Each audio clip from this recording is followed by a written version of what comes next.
माझ्या चॅनलमध्ये तुम्हा सर्वांचे खूप खूप स्वागत आहे। इथे मी तुरीच्या शेंगा आणल्यात आणि आमटी बनवायची आहे, त्यासाठी मी या शेंगा आणल्या। तर चला आता मी या शेंगा सोलून घेते आणि नंतर हे बघा शेंगा निवडून झालेल्या आहेत। सर्व शेंगा मी निवडून घेतल्या। त्यामध्ये टाकणार आहे 2 वांगी आणि 1 बटाटा।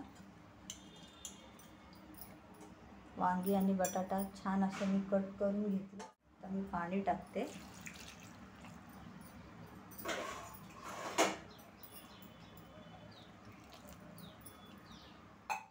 आणि इथे वाटण्यासाठी मी खोबरं, कोथिंबीर, आलं, लसूण, हिरव्या मिरच्या आणि थोडासा 1 कांदा घेतलाय। हलकासा असा तेलामध्ये फ्राय केलाय।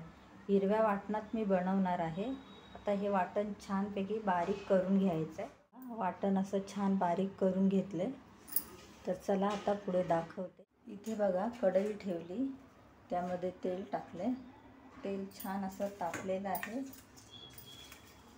इथे 2 तेजपत्ता टाकले। कांदा चिरून घेतला। कांदा छान असा परतवून घ्यायचा। कांदा छान परतून झाला। आता टोमॅटो टाकते। टोमॅटो छान असे परतवून झाले। आता मी वाटण घालते।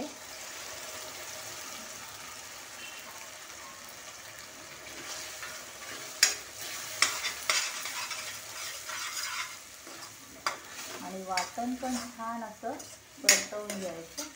तेलामध्ये छान परतलं ना की छान लागतं।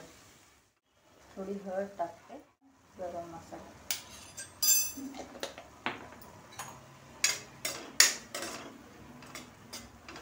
हे मसाला पण परतून झालेला आहे।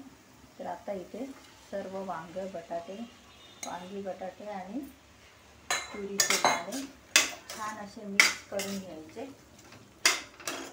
छान असा मसाला सर्व लागला पाहिजे। हे मी आता वाटणाचं पाणी टाकते।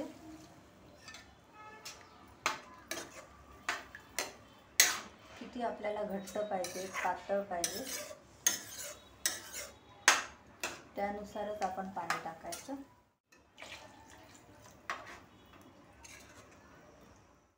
इथे मी थोडीशी चिंच टाकते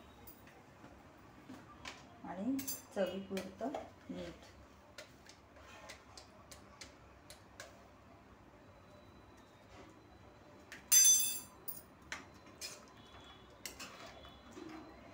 असं शिजू द्यायचं।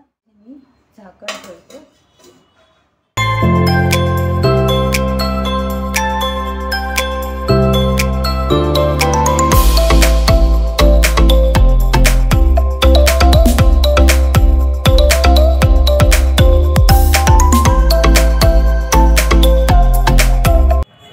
इथे तुरीच्या शेंगांची आमटी छान अशी तयार झाली आणि खूप अशी टेस्टी लागते।